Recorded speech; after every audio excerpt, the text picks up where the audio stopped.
नमस्कार, city light में स्वागत है आप सभी का। मैं हूं आपके साथ छाया चौधरी। इस बुलेटिन में अब तक की सभी खबरों का पूरा अपडेट आप तक पहुंचाएंगे। फिलहाल शुरुआत कर लेते हैं श्योपुर की खबर के साथ। बड़ी खबर है, मादा चीता निर्वा के 2 नवजात शावकों की मौत हो गई है। कूनो नेशनल पार्क में दोनों की मौत हुई है। मॉनिटरिंग के दौरान क्षत विक्षत स्थिति में शावकों के शव मिले हैं। डीएफओ ने निर्वा के शावकों के जन्म की जानकारी भी छुपाई थी। मादा चीता निर्वा है स्वस्थ और 2 शावकों की मौत की वजह अभी फिलहाल अज्ञात बताई जा रही है। तो ये बेहद बड़ी खबर, मादा चीता निर्वा के 2 नवजात शावकों की मौत हो गई है। कूनो नेशनल पार्क में फिलहाल मॉनिटरिंग के दौरान क्षत विक्षत स्थिति में शावकों के शव मिले हैं। स्वदेश हमारे साथ फोन लाइन पर जुड़े हुए हैं। तो स्वदेश, इसे लापरवाही मानी जाए या फिर कुछ और वजह सामने आ रही है? देखिए, सबसे बड़ी बात करेंगे यहाँ पर कूनो नेशनल पार्क में जब भी कोई खुशखबरी की बात होती है या इस तरीके की बात होती है तो कूनो प्रबंधक उसको तुरंत बाहर मीडिया के सामने लाई। इस जानकारी को लगातार छुपाया जाता कि 2 दिन पहले ही ये चर्चा मादा चीता निर्वा ने दिया। हालांकि उनकी गिनती नहीं थी, लेकिन डीएफओ से जानकारी नहीं है, इसकी कोई चर्चा नहीं है। लेकिन आज जब अचानक एक प्रेस जारी होता है और उस पर की मादा चीता निर्वा ने शावकों को जन्म दिया था, क्षत विक्षत स्थिति में हैं, उनकी मौत हो गई, तो कहीं ना कहीं ये वाली बात उन्होंने नहीं, ये भी छुपाया जाता है। तो चलिए स्वदेश, आप नजर बनाकर रखिएगा। फिलहाल आपकी आवाज क्लियर हम तक नहीं पहुंच पा रही है, आपसे फिर से संपर्क करेंगे। शुक्रिया जानकारी के लिए।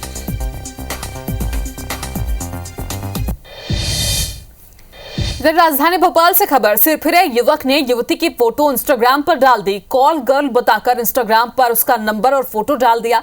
युवती को लगातार अब अश्लील फोन और मैसेजेस आने लगे हैं। आरोपी युवक और युवती दोनों कॉलेज फ्रेंड बताए जा रहे हैं।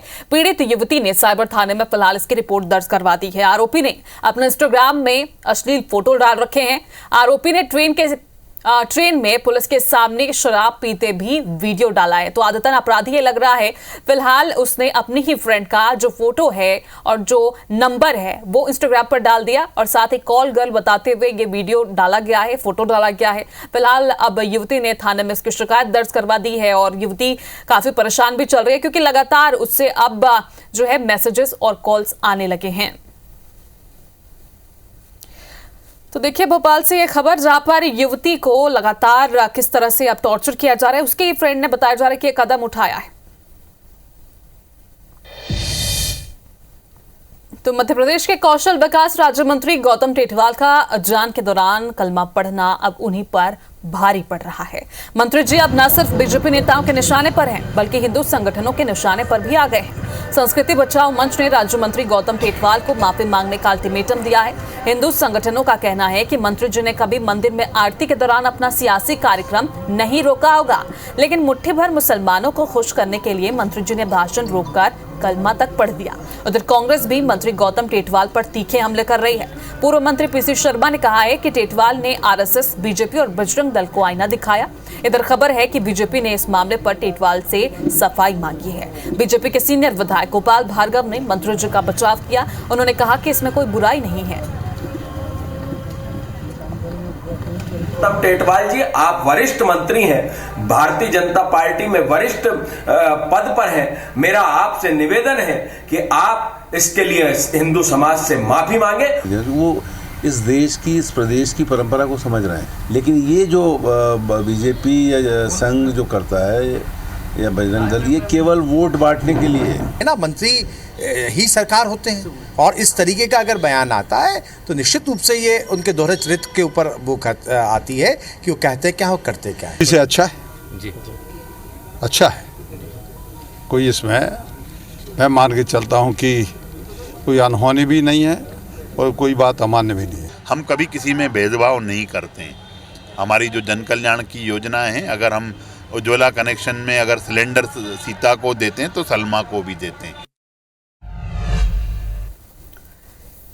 इसी बीच राजधानी रायपुर से आपको बड़ी खबर बता दें, एम्स के स्टूडेंट्स ने रैगिंग की शिकायत की है। एमबीबीएस 223 बैच के छात्रों के समूह के साथ रैगिंग की वारदात सामने आई थी। दिल्ली की एनजीओ को शिकायत भेजी गई है। एनजीओ की लीगल टीम ने एम्स को पत्र भेजा है। एम्स प्रबंधन ने कहा कि मामले की कमेटी ने जांच की है। कमेटी के सामने छात्रों ने रैगिंग की बात नहीं स्वीकारी।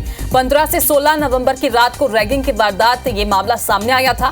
रात 12 बजे सीनियर्स ने जूनियर्स को कमरे में बंद किया था और सांस नहीं ले पाने के कारण छात्राएं बेहोश होकर गिर गई थी। रात 2 बजे जूनियर्स को बास्केटबॉल ग्राउंड में बुलाया गया था और जूनियर्स को सिर्फ टी-शर्ट में बुलाया गया था। फिलहाल ये पूरा मामला क्या है और किस तरह से इस पर कार्रवाई होगी, इसकी जानकारी देने के लिए संदीप शुक्ला हमारे साथ फोन लाइन पर जुड़े हुए। संदीप, जानकारी दीजिएगा। देखिए 20, 21 और 23 नवंबर को आपको बता दें, 22 नवंबर को एम्स में एक एनुअल फेस्ट हुआ था जिसपे रैगिंग की बात सामने आई थी और ये पता लगा था कि 15 और 16 नवंबर की जो दरमियानी रात है उसमें छात्राओं से रैगिंग की गई, छात्रों से रैगिंग की गई। और इसमें सबसे बड़ी बात कि दिल्ली के एक एनजीओ है और सुप्रीम कोर्ट की जो अधिवक्ता है उन्होंने एक वीडियो बनाकर साथ में पत्र भी भेजा है एम्स को और वीडियो भी भेजा है उन्होंने जो मीडिया के पास है कि ऐसी शिकायतें हैं और उस पर एम्स ने कोई कार्रवाई नहीं की है। और सामान्य सी बात है, देखिए एम्स प्रबंधन जो है वो इस दावे को खारिज कर रहा है कि छात्राओं से रैगिंग हुई है, लेकिन कहीं ना कहीं अगर एम्स प्रबंधन कार्रवाई नहीं कर रहा है, पुलिस कार्रवाई नहीं कर रही है, इस कारण ये शिकायत दिल्ली भेजी गई, एनजीओ को भेजी गई और जो भी स्टडीज में जो वायलेंस को जो कमेटियां निगरानी रखती है उन लोगों को भी ये शिकायत की गई है। तो छात्राओं की ने जो कार्रवाई की है, जो मेल किया, चिट्ठी भेजी, उससे तो साफ पता लगता है कि एम्स प्रबंधन ने इस पूरे मामले पे कोई कार्रवाई नहीं की, पूरे मामले को ठंडे बस्ते में डाल दिया। क्योंकि मेकाहारा में आपने देखा था बहुत बवाल मचा था प्रदेश भर में जब अभी पिछले 10-15 दिन पहले रैगिंग का मामला सामने आया था। अब एम्स प्रबंधन का ये कहना है कि जांच कमेटी बैठाई गई थी तत्काल मामला सामने आने के बाद और कमेटी के सामने कोई भी छात्र इस पे जो स्वीकार नहीं कर रहा है। तो ये बात देखिए मेकाहारा में भी देखने को मिली थी क्योंकि छात्रों को आगे भी पढ़ना है। 2023 का बैच है एमबीबीएस बच्चों का, तो उन्हें सीनियर से दुश्मनी मोल हो जाएगी। प्रबंधन जो है वो आमतौर पर कई बार धमकाता है ऐसे मामलों में, तो कहीं ना कहीं बचने के लिए छात्र जो है सार्वजनिक रूप से इसे स्वीकार नहीं करते। लेकिन कहीं ना कहीं दिल्ली से जो मेल आया है, वीडियो आया है सुप्रीम कोर्ट के एडवोकेट का, एनजीओ की लीगल करस्पॉन्डेंट है, तो साफ समझ में आता है कि रैगिंग हुई थी और उस पर एम्स प्रबंधन ने कोई कार्रवाई नहीं की, तभी छात्रों ने ऐसा मेल और लेटरबाजी जो है वो की है। जी चलिए संदीप, आप नजर बनाकर रखिएगा फिलहाल किधर से लापरवाही हुई है और शिकायत के बाद जो भी जानकारी सामने आएगी ये आपसे जानकारी लेते रहेंगे। शुक्रिया। इधर बिलासपुर में शासकीय स्कूल के प्रधान पाठिका को अज्ञात नंबर से धमकी मिल रही है। परेशान प्रधान पाठिका ने पूरे मामले की थाने में शिकायत की है। पीड़िता के मुताबिक बीते दिनों स्कूल में पदस्थ एक शिक्षिका का कक्षा में सोते हुए एक वीडियो वायरल हुआ था। वीडियो वायरल होने के बाद से अज्ञात नंबर से उन्हें धमकी भरे कॉल आ रहे हैं। फोन करने वाला खुद को मंत्रालय का अधिकारी बता रहा है और 25,000 की मांग भी कर रहा है। पैसे नहीं देने पर शिक्षिका को सस्पेंड और बर्खास्त करने की बात कही जा रही है, जिसकी शिकायत पर पुलिस ने मामला दर्ज कर अब जांच शुरू कर दी है। पिछले कुछ दिनों से मुझे और मेरी सहायक शिक्षिका को धमकी भरे फ़ोन कॉल्स आ रहे थे जिसमें अवैध रूप से पैसों की मांग की जा रही थी तथा नहीं देने पर हमें सस्पेंड करने की धमकी दी जा रही थी। पहले ही शिक्षा विभाग को स्पष्ट जांच रिपोर्ट दी है कि घटना शिक्षिका की तबीयत खराब होने के कारण हुई थी। पैसा वसूली की भी वीडियो वायरल हुआ है जिसमें प्रधान पाठिका के द्वारा उसमें वीडियो वायरल हुआ है कि 25,000 की मांग किया जा रहा है। 25,000 नहीं देने पर बर्खास्त सस्पेंड कर दिया जाएगा, ये किया जाएगा, इस प्रकार का वीडियो आया है। हाँ, वो थाने में दी है रिपोर्ट के लिए, उसकी प्रतिलिपि यहाँ दी थी। खबर जबलपुर से। मटर मंडी को अस्थायी तौर पर शहर के बाहर शिफ्ट कराने को लेकर जमकर हंगामा हो गया।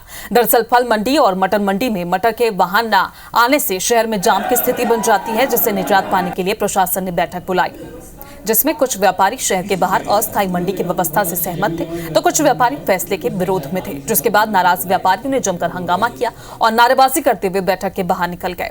वहीं कलेक्टर ने विधायक अजय बिश्नोई और इंदु तिवारी को सहमति से 30 दिसंबर से मटर मंडी को बाईपास स्थित नए परिसर में शिफ्ट करने का निर्णय लिया है और कहा है कि फैसले के विरोध में शहर में वाहनों की एंट्री पर कार्रवाई की जाएगी। साथ ही आने वाले समय में अस्थायी की जगह स्थायी मंडी की व्यवस्था भी की जाएगी। जब नई बहू जाती है ना अपने ससुराल में तो विरोध उसको लगता है सेट होने में टाइम लगता है। भाई निवाड़गंज से यहाँ आए थे, थोड़ी दिक्कत गई, अब बढ़िया सेट हो गए, यहाँ से वहाँ जाएंगे बढ़िया सेट हो जाएंगे, थोड़ी तो तकलीफ होगी। किसान संगठन से भी हमारी चर्चा हुई है, लगभग 40-50 संगठन हैं। इसकी एक टेंडर प्रक्रिया होती है, अखबारों में जाती है, वो किसी भी प्रकार से उसको विलम्ब करना चाह रहे हैं और 30 तारीख को मंडी जा रही है। बहुत से लोगों की सहमति पत्र आ गए। समझता हूँ इस व्यवस्था को 1 हफ्ते के अंदर सुचारू रूप से ढंग से चालू हो जाएगी और जो मटर के मंडी के व्यापारी आज की तारीख में नाराज हो रहे हैं वो भी सहमत हो जाएंगे और हमारे साथ आके जुड़ जाएंगे। लंबे समय से डिमांड थी क्योंकि जबलपुर की एकमात्र नगद फसल है मटर और इससे लगभग 100 दिन का रोजगार सब वर्गों को मिलता है। तो आज जो निर्णय लिया गया है अच्छा निर्णय है, लेकिन इसमें अगर ये सामूहिक निर्णय होता तो बहुत अच्छा होता।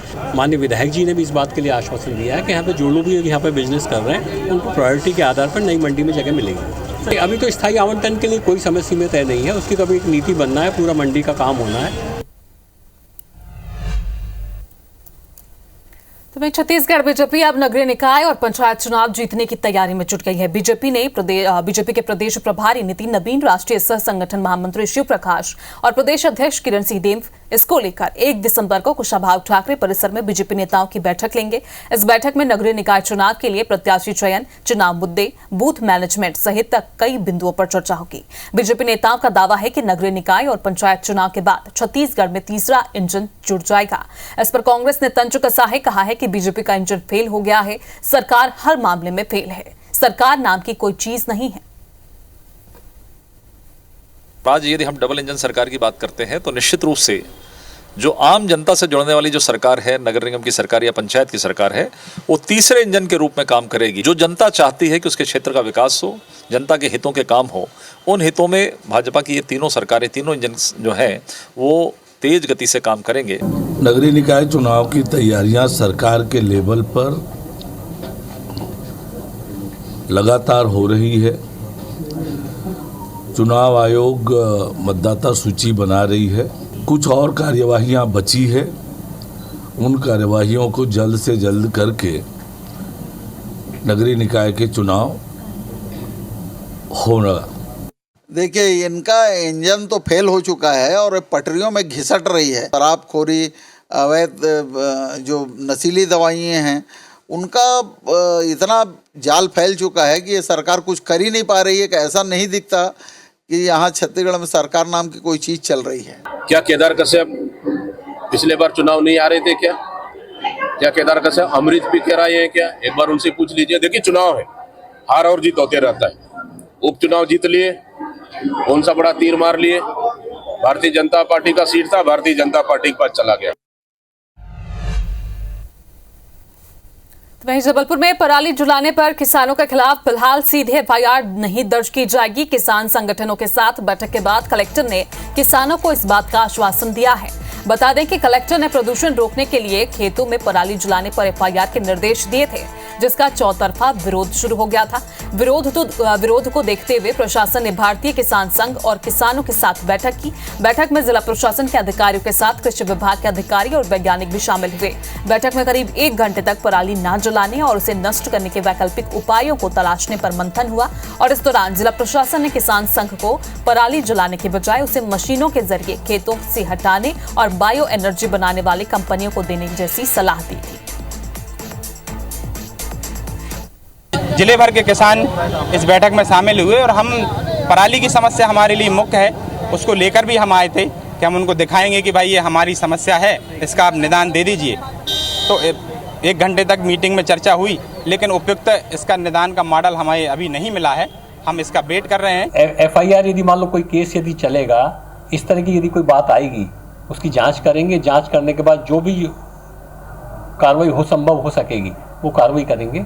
कोशिश ये हमारी जरूर रहेगी कि किसी भी किसान को जबरदस्ती किसी केस में, किसी आपराधिक प्रकरण में न उलझाया जाए। तो वहीं जबलपुर में भारत माता मंदिर बनाने पर सियासत गर्मा गई है। कांग्रेस छोड़ भाजपा में शामिल हुए महापौर जगत बहादुर सिंह अन्नू ने शहर में भारत माता का भव्य मंदिर जल्द बनवा देने का दावा किया है और उसके लिए मूर्ति भी खरीद ली गई है। महापौर कह रहे हैं कि वो माटी का कर्ज उतारने और राष्ट्रभक्ति की भावना को बढ़ाने मंदिर बनवा रहे हैं, लेकिन कांग्रेस को ये रास नहीं आ रहा है। आखिर क्या है पूरा मामला, एक रिपोर्ट। जबलपुर में भारत माता के मंदिर बनने को लेकर बीजेपी और कांग्रेस नेता आमने सामने आ गए हैं। दरअसल mayor Jagat Bahadur Singh Annu civic centre garden में भारत माता का मंदिर बनवा रहे हैं। नगर निगम ने इसके लिए बकायदा राजस्थान से भारत माता की प्रतिमा भी खरीद ली है, जिसे लेकर मेयर साहब का कहना है कि मंदिर का निर्माण 1-2 महीने में हो जाएगा और इसके पीछे मेरा मकसद माटी का कर्ज चुकाकर जनता में राष्ट्र भक्ति की भावना को बढ़ावा देना है। जिस माटी पे हमने जन्म लिया, जिस माटी से हमारा अस्तित्व है, उस माटी को अगली पीढ़ी को संदेश स्पष्ट हो कि हमारी भूमि हमारी मातृभूमि है। इसलिए भारत माता का मंदिर निर्माण जो है वो इस संदेश को हमारे संस्कारधानी में और मध्य प्रदेश में बरकरार रखेगा। कांग्रेस छोड़ बीजेपी में गए मेयर साहब की कवायद कांग्रेस को पच नहीं रही है। कांग्रेस का कहना है कि महापौर के भीतर अगर राष्ट्रभक्ति की भावना इतनी ज्यादा उमड़ रही है तो वो सरकारी खजाने पर बोझ डालने की बजाय अपने निजी खर्च से मंदिर बनवा दे। आपके अंदर एकदम से राष्ट्रवाद पैदा हुआ है तो निसंदेह ये एक अच्छी बात है, लेकिन ये ज़्यादा बेहतर होता कि 60 लाख की जो प्रतिमा है ये आप अपने निजी खर्च से और अपने निजी पैसे से बनाते हैं। भारत माता मंदिर बनाने से देशभक्त का ठप्पा लगाने की मेयर साहब की कोशिश आने वाले दिनों में सियासी पारा कितना बढ़ाती है, ये देखने वाली बात होगी। इधर इंदौर में गजवाए हिंद बनाम भगवाए हिंद और गांधी हिंद की जंग तेज हो गई है। हिंदू संगठनों ने गजवाए हिंद के पोस्टर को विरोध में अब भगवाए हिंद के पोस्टर्स लगाए हैं, तो कांग्रेस ने भी अपना पोस्टर जारी कर विरोध जताया है। आखिर क्या है ये विवाद, देखिए। इंदौर में गजवाए हिंद पोस्टर के बाद अब भगवाए हिंद पोस्टर देखने को मिल रहे हैं। इंदौर के इंद्रपुरी में हिंदू राष्ट्र संगठन ने ये पोस्टर घरों के बाहर लगाए हैं। पोस्टरों में एक हैं तो सेफ हैं के नारे भी लिखे हैं। साथ में पंडित धीरेन्द्र शास्त्री के भी पोस्टर लगे, तो साथ ही पोस्टर्स को हाथ में लेकर नारे भी लगाए गए। एक है तो सेफ है। जो हिंदुओं को तोड़ने की बात करते, हिंदुओं को काटने की बात करते, ऐसे लोगों के खिलाफ हिंद राष्ट्र संगठन मैदान में है और उन्होंने घर घर जाके हिंदू समाज के लोगों को जागृत करने का एक अभियान चलाया है और जो गजवाए हिंद है उसको हम समाप्त करके भगवाए हिंद चलाएंगे। तो वहीं कांग्रेस ने भी इसके खिलाफ गांधी हिंद पोस्टर जारी किया है। देखिए, इस देश को और इस प्रदेश को न गजवा चाहिए न भगवा चाहिए। इस देश को चाहिए गांधी हिंद। ये देश गांधी का था, गांधी का है, वो गांधी का रहेगा। पोस्टर्स को लेकर शुरू हुई ये जंग कहां जाकर रुकेगी, ये देखना होगा। तो बिलासपुर में कांग्रेस नेताओं के बीच गुटबाजी सामने आई है। कांग्रेस भवन में आयोजित बैठक में कांग्रेस नेता आपस में भिड़ गए हैं। बैठक नगरीय निकाय चुनाव की तैयारियों को लेकर बुलाई गई थी, जिसमें पीसीसी चीफ दीपक बैज, महामंत्री और जिले के प्रभारी सुबोध हरितवाल शामिल हुए। लेकिन जैसे ही बैठक खत्म हुई और बैज कांग्रेस भवन से बाहर निकलने लगे, तभी पूर्व महापौर राजेश पांडे ने बैठक में कई कांग्रेस नेताओं को बोलने का मौका नहीं दिए जाने पर नाराजगी जताई। इसी बात को लेकर जिले के प्रभारी महामंत्री सुबोध हरितवाल और पूर्व महापौर राजेश पांडे के बीच विवाद शुरू हो गया। देखते ही देखते विवाद में दूसरे कांग्रेस नेता भी कूद पड़े और विवाद गाली गलौज नोकझोंक में तब्दील हो गया। इस दौरान स्थानीय कांग्रेस नेताओं ने प्रभारी सुबोध हरितवाल पर जमकर भड़ास निकाली। बताया जा रहा है कि विवाद करने वाले नेता मरकाम और बैच गुट के हैं। गर्मा गर्मी बातचीत नहीं हुई है, कोई लड़ाई झगड़ा विवाद नहीं है। हरितवाल जी और राजेश पांडे जी और दोनों हमारे बहुत एक प्रभारी हैं जिले के, और राजेश पांडे जी पूर्व महापौर रहे हैं, वो भी दोनों यानी बहुत परिपक्व लोग हैं। अब किस बात से हुई तो मुझसे जितना समझाइश देते बना मैंने दिया, उसके बाद लगभग बातचीत खत्म हो गई थी और बातचीत ही था। और पार्टियों में तो बैठकों के बाद भी हंसी मजाक में बातचीत होती है।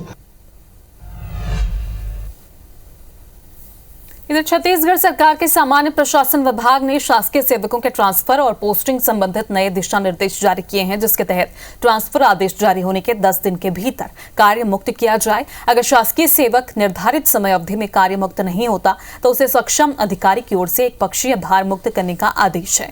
इसी तरह शासकीय सेवक को 7 दिन के भीतर ट्रांसफर आदेश का पालन न किए जाने की स्थिति में ब्रेकिंग इन सर्विस की कार्रवाई की जाएगी। इसी तरह ट्रांसफर शासकीय सेवक अगर 7 दिनों से ज्यादा अवधि के लिए छुट्टी लेता है तो उसे मेडिकल बोर्ड के सामने उपस्थित होकर अनुशंसा लेनी होगी। ऐसा न करने पर डाइज नॉन किया जाएगा। और बता दें कि पिछले कुछ समय से राज्य सरकार के विभिन्न विभागों में काम करने वाले कई सरकारी कर्मचारी ट्रांसफर होने के बाद नई जगह पर नहीं जाते और कई कारण बताते हुए हाईकोर्ट से स्टे ले लेते हैं।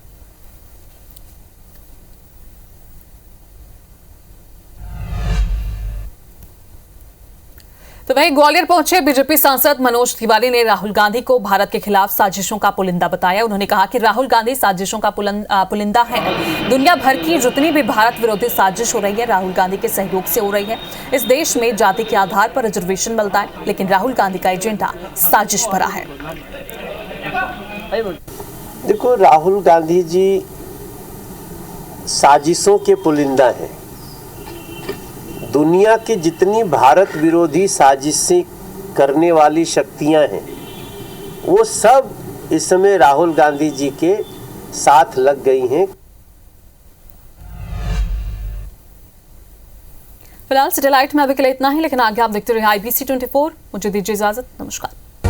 IBC 24 number 1 news channel in Madhya Pradesh, Chhattisgarh.